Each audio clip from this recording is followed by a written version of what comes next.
งั้นแถวคอเจ้าละมันเป็นคู่กันภูมิแพ้บ่ดูมันคันบ่คันดูน้ำเกี้ยงกินเจ้าบ่จัก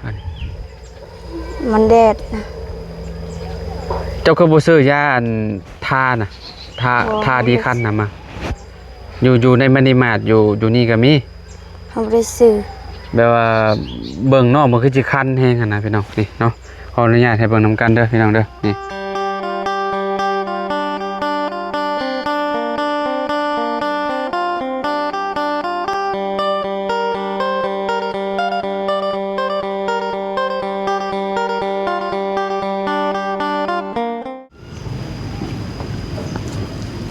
พี่น้องเนาะเปิดภาพมาสบายดี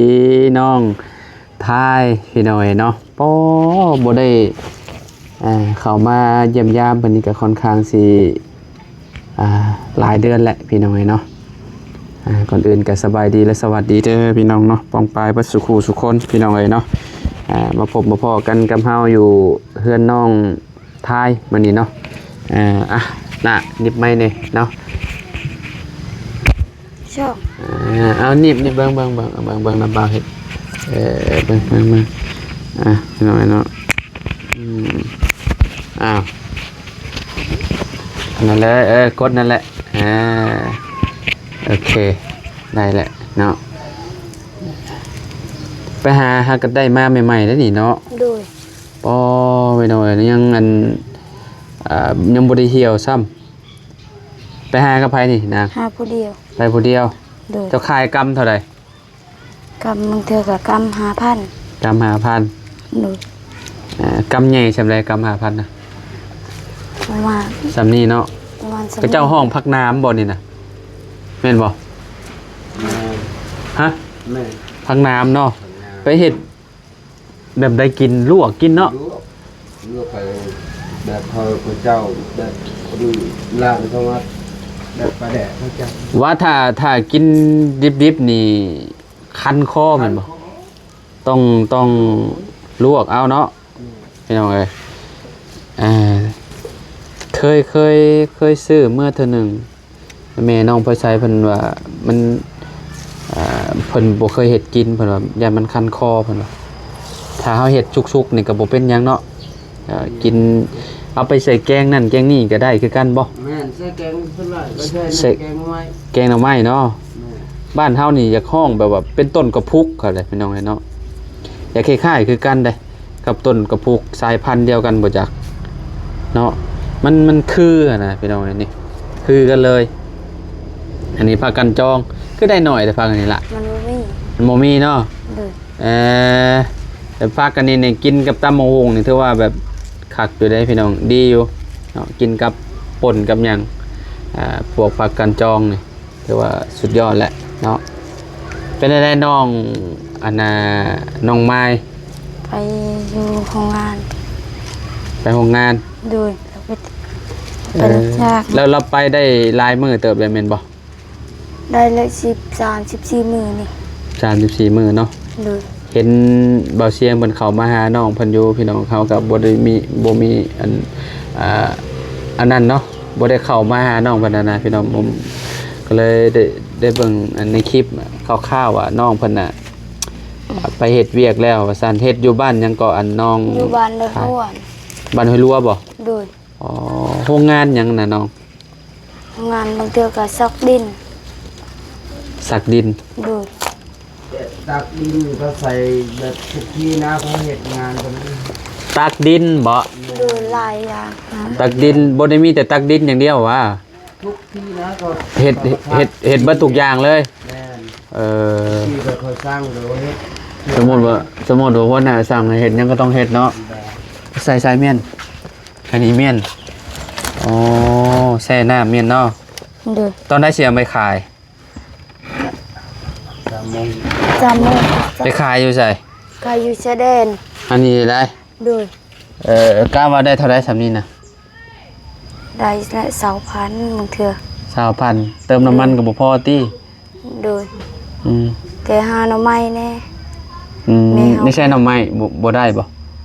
มีบ่หน่อไม้ต้มพุ่นชุกแล้วบ่ ยัง ยังไม่กันชื่อ ยังบ่ทันเจิดบ่คะแนนว่ามันสุกนะบ่าวสิชื่อซอย มันยังไม่ได้สุก ยังบ่สุกบ่ แต่ต้ม หากระต้มบ่ โดย คิดว่ามันจืดแต่ซะดอกเนาะอยู่ในหลังบ้านนี่เต็มไปด้วยต้นมะเขือเนาะ โด ต้น ย มะ มีแต่ เขือ มะเขือ แล้วก็ต้นหัวจิงไข่ก็ใหญ่ไว้แล้ว ต้นมะพริกก็คือสิมีอยู่เนาะหลังบ้านเลย อยู่มีลายอยู่ มีเบิดเลยบัดนี้เนาะโอ้ยปลูก ห้าได้รับเชื่ออยู่กินก็ให้ ต้นปลูกของพังมีเบิดเนาะอันแนวที่มันกินได้พ่อแม่พี่น้องเอ้ยเนาะปลูกปอดต่อไปย่างเบิ่งในลาบไปเนาะพี่น้องเอ้ยเนาะเบิ่งก่อนเนาะปอดต่อคักลีนี่เนาะโอ้แต่การเลย มีแต่มะเขือ มะพริกกับบักดกหนึ่งมะเขือกับกำลังพี่น้องเอ้ยเนาะเก็บไปขายอยู่บ่นี่นะ โดยเก็บไปขายอยู่จังหวะแม่ค่อยก็ไปอยู่ตลาดเช้าจังหวะก็เก็บ แม่เจ้าเด้ซะ แม่ค่อยไปหาประกูด หาประกูดบ่ โดย ถ้าได้บอกนะบ่าวได้เด้อ โดย บ่าวอยากกินประกูดป้าพี่น้องเอ้ยเนาะโอ้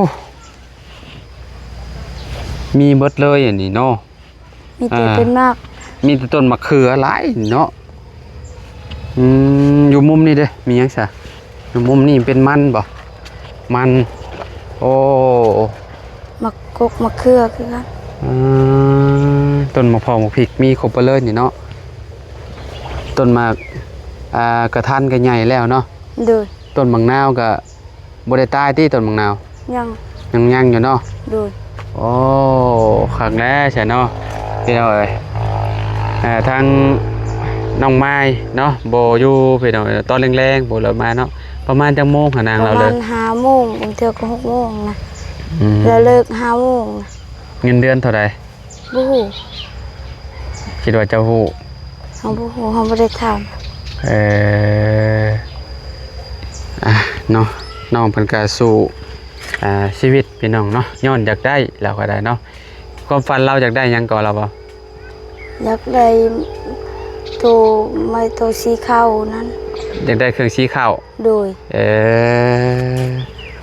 มันจังบ่ยากตามเนาะเวลาเฮ็ดเวียกมาเมื่อยๆแล้วก็สีเลยพี่น้องเอ้ยเนาะโครงสีน้อยนะว่าง่ายๆเนาะ โดย ชุมเจ้าซักข้าวแล้วบ่ หมดแล้วเฮาสัก แล้วออกแล้วบ่ ออกแล้วเขา งามเติบแล้ว งามอยู่ เจ้าเป็นหยังอันแถวคอเจ้าล่ะ มันเป็นคู่กัน ภูมิแพ้บ่ ดู มันคันบ่ คันดู น้ำเกี้ยงกินเจ้าบ่จักอัน มันแดดนะ เจ้าคือบ่ซื้อยาอันทาน่ะทาดีคันน่ะมาอยู่ในมันนี่มาดอยู่นี่ก็มี เฮาบ่ได้ซื้อ แบบว่าเบิ่งนอกมันคือสิคันแฮงหั่นน่ะพี่น้องนี่เนาะขออนุญาตให้เบิ่งนํกันเด้อพี่น้องเด้อนี่ทางน้องทายเนาะคันน้องเพิ่นว่าเนาะจะไปหมุนป่าโตะที่ว่ามันมีเป็นพวกคายบ่จักแบบว่าบางทีเนี่ยต้นไม้ที่ว่ามันแพร่คนเด้เพราะว่าเจ้าไปหาตลอดได้หาไม้หาอันพวกผักพวกหญ้าพวกหน่อไม้หั่นน่ะมันสิมีไม้ประเภทหนึ่งที่ว่ามันแผ่คนเลยมันกินเด้เวลากลางคืนมาเลยคันแห้งบ่ โบ ตอนใดจะมาคัน ต้นแดดแบบนี้มันคัน แบบว่าเวลาเหือเขาออกแม่นบ่ ดู มันพี่น้อยเนาะมันคือสิอยู่ยากค่ะนะเนาะแบบว่ามันเป็นพื้นน้อยๆแบบว่าออกมาแบบมีน้ำใสๆนะพี่น้อยเนาะทางหนองทายเนาะหาตลอดแบบนี้มีเงินเก็บเท่าไรเลยล่ะ บ่มีหมดให้ใส่ละมันลดแล้ว โยคือว่าสั้นคอบ่หรือว่าจังใดหรือว่าเจ้าเอาให้ละล่ะ ให้แล้วล่ะแต่บางเทื่อเรายันเราบ่มีละวันลดยันบ่ได้ไป ก็เลยเอาให้ ดูเพื่อนแต่เขาตัดเงินเดือนนะ มาแต่ละเถื่อเราเป็นแบบไรหน้าตาเรา เป็นดำหมด ดำหมดเลย โดย ว้าหน้าแบบว่ามองไปเลยมือกระดำบ่ โดยดำหมดส่งเสื้อมันเป็นดำหมด แสดงว่านุ่งเสื้อใหม่ไปบ่ได้ โดย ต้องนุ่งเสื้อเก่าไป โดย ถ้านุ่งไปแล้วก็ต้องไปเปลี่ยนอยู่พุ่นเนาะ โดยนุ่งเสื้อเก่าอยู่เฮือนเลย อืมไปเฮาก็เข้างานเลยเนาะบัดมาก็แบบว่าล่างต้นล่างโตมันเหนียวบ่มันติดบ่ มันบ่ได้ติดจำได้อยู่แต่มันติดแต่อยู่ทรงเสื้อ ทรงเสือเนาะมันทรงกระบอกเนาะเห็นนะบ่าวเห็นอยู่ในคลิปเบาเสียงดอกว่าน้องเพิ่นน่ะโตมอมแมมมาเลยได้เวลาเพิ่นมาหั่นน่ะแบบว่ามันเปื้อนแฮงเนาะ โดยมีแต่เป็นดำ อืมก็เจ้าเอาแต่เอ้อยเจ้าผู้เดียวครับบ่คันว่าเพิ่นเอาเจ้าจะไปเฮ็ดอยู่บ่ ๆเฮ็ดอยู่ แต่ว่าเจ้ายังน้อยเนาะเพิ่นบ่เอาเนาะ โดย อืมไผบอกให้เราไปสมัครแรก ป้าเฮา ๆป้า โดยแล้ว เพิ่น เราบ่มีก็แม่เฮาว่าสิซื้อข้าวนะแล้วเอาเงินเดือนนะ เราว่ามีคนหับคนงานบ่ โด ก็ ย เลยไปบ่ โดย อืม ป้าเฮาก็อยู่ไปรับจ้างอยู่นั่นอยู่ อ๋อเราก็ไปคือกัน โดย ปีนี้เจ้าอายุเท่าไหร่แล้ว 12 ฮะ 12 แม่นบ่12 แม่น บ่แม่น13ติ บ่แม่น หาก็12 โดย น้องไม้นี่ประมาณ10เท่าไหร่แล้ว 15 15 ปีแล้วเนาะ โดย อืมพี่หน่อยเนาะไปจะละเนาะคักกะลินเขียวสะอุ่มเลย แสดงว่ามันดินนี่งามพี่น้องเนาะปลูกแบบมันเขียวเวลายามผลมาแล้วเขียวกระจีไปเลยได้พี่น้องอันนี้มะเขือนี่พอดีกินได้มะเขือนี่นะมะเขือนี่ยังพระเจ้าว่ามะเขือฮาม่าบ่นี่มากยังนี่มากน้ำหมักผักเนาะโมเมนต์หมักหน้าหมักผักบ้านเฮาห้องมีโอ้หลา ลาย ยอยู่มันเป็นหมาก เป็นบ่เต็มอยู่บ่เลยเนาะ เลยนี่ก็มากมันนี่ก็มากมัน โอ้ดกเนาะ มีทรงน้อย ขนาดเครือบ่ได้ใหญ่เด้พี่น้องเนาะแต่หมากมันเต็มอยู่กองพื้นนี่เนาะอ๋อแกงใส่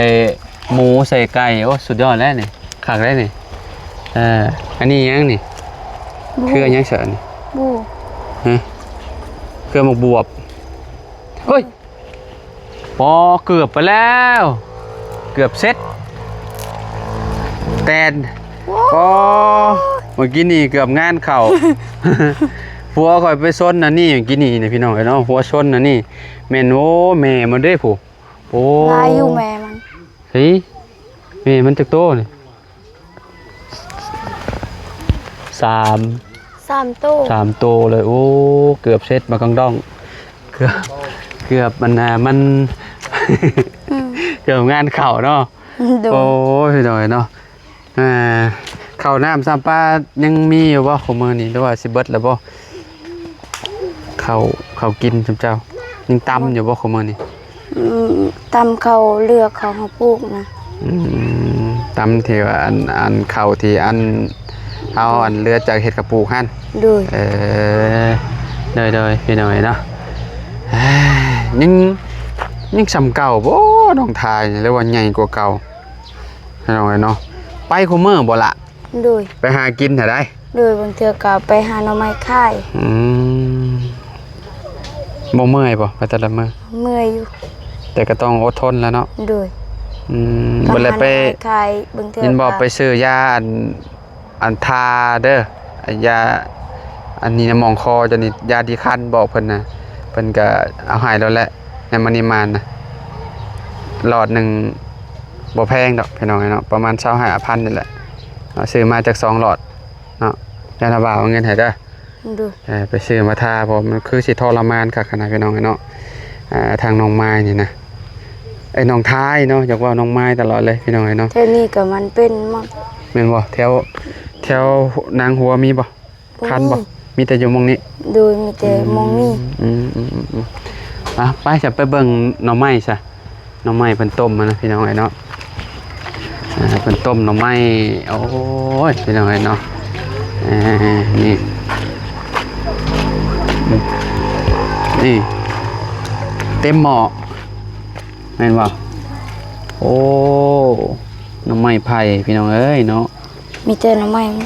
มีแต่หน่อไม้ยอดงามๆเลยเนาะหากระต้มว่าซั่นเนาะเจ้าบ่ไปหามาเนี่ยนะ เฮาสองคนกับแม่เฮา สิเอาไปขายอยู่ชายแดน โดย โดยพี่น้องเนาะต้มให้มันจืดแล้วก็ไปขายแบบนี้เนาะแล้วก็เจ้าไปเฮ็ดอันน้ำจิ้มกะปิพี่น้องเนาะกินกับโอ้คักแล้วพี่น้องเนาะประมาณ 4-5 โมงมันจะจืดเนาะต้มประมาณ2 ชั่วโมงนะว่าง่ายๆเนาะ 2-3 ชั่วโมงหมดเลยพี่น้องคันว่ายอดมันใหญ่มันคมนะต้องผ่าก่อนเนาะคันว่ายอดใหญ่ๆผ่าประมาณแบ่งให้มันเป็น4ส่วนเนาะจืดไว้เนาะต้มขายก็มื้อบ่นาง โดยหมดซื้อข้าวกินแล้ว ซื้อข้าวกินติ โดย เพราะว่าข้าวเบิดเลยเนาะ โดย ก็มีความน้องเพิ่นอยู่เนาะดีแล้วขยันนะพอได้เงินซื้อข้าวซื้อน้ำเนาะแต่ละมื้อพี่น้องเนาะคันว่าแบบคนเฮาน่ะบ่ได้ไปหาอยู่หากินมันก็แบบมันก็บ่มีแหละ โดย เนาะอยู่เฮือนเจ้ากินข้าวหลายคนอยู่เลยเนาะ โดย แต่คนก็พ่อแม่ 8 คน9 คน ฮอดบ่เก่าคนเจ้า 8 คน 8คือกันบ่ โดย เด็กน้อยกินข้าวบ่หลายปานใดล่ะวะอันน้องๆเจ้า โดย เจ้าก็คือสิกินบ่หลายปานใดดอกครับว่าเนาะแบบโตน้องเพิ่นก็บ่ใหญ่ปานใดนิดน้อยเนาะแต่ว่าน้องไม้นี่เพิ่นบ่ได้เจอเพิ่นนานแล้วได้พี่น้องเนาะน่าสิเป็นสาวแหละคิดว่าเนาะก็โตก็สิใหญ่ขึ้นแล้วแต่ว่าน้องเพิ่นนี่ก็คือเจ้าคิดว่าเจ้าใหญ่ขึ้นมาในระดับหนึ่งแม่นบ่ เจ้าว่าเจ้าใหญ่บ่ โอ้ เฮาเบิ่งก็ธรรมดาอยู่ได้พี่น้องเนาะน้องเพิ่นก็คือว่าหรือว่าเฮาอันนั้นบ่เนาะบ่ได้พ้อกันดนบ่พ้อกันดนแล้วยังตื่นกันเนาะ ยังรู้สึกว่ามันใหญ่ขึ้นนะแต่ว่าหรือว่าน้องเพิ่นเฮ็ดเวียกหนักบ่เลยแนวใดเนาะมีแต่ไปอันนั้นเด้อไปซื้อเอาเด้อยาเด้ออยู่หลอด125น่ะสิ25,000กีบนั่นแหละพี่น้องเพราะว่าเฮาเคยซื้ออยู่หั่นน่ะมีแต่บอกเพิ่นว่าอันยาทาดีคันก็เจ้าก็เอาให้โลด โดย เคยไปอยู่แล้วมันได้มาดนะ อยู่บ้านดงเคย แม่นนั่นแหละเนาะน้ำมองเคาน์เตอร์เพิ่นน่ะถามเพิ่นว่าจักได้ยาดีคันนี่ทาตัวนี้ก็เจ้าก็เอาให้จังแหละเด้อน้องเด้อเอาให้เด้อ ขอบใจ ไปซื้อยาเด้อไปซื้อยาดีคันน่ะนะพี่น้องเอ้ยเนาะมื้อนี้ก็นี่แหละเข้ามาเยี่ยมยามทำข่าวทางน้องไม้เพิ่นพี่น้องน้องทายเนาะก็มาก็บ่ได้เจอน้องไม้นะน้องไม้เพิ่นยังบ่ได้เลิกงานพี่น้องประมาณ5-6 โมงเนาะเรามาเนาะประมาณนั้นเนาะล่ะเนาะ โดย หลายเดือนเติบแล้วบ่ได้พอกันเนาะ โดย กับน้องเพิ่นเนาะน้าบ่าวไปป้าเลยเด้อ โดยสบายดี โดยสบายดีเด้อ โดย เนาะไปเข้าไม้นี่ล่ะโอเคจะไปหน่อยเนาะเดี๋ยวเฮาก็ขอตัวก่อนเนาะจังได๋ก็อยู่ดีมีแฮงเบิดสุขทุกคนเด้อพี่น้องเด้อเนาะพบกันคลิปหน้าเนาะสำหรับคลิปนี้ไปแล้วพี่น้องพอกันใหม่เนาะสบายดี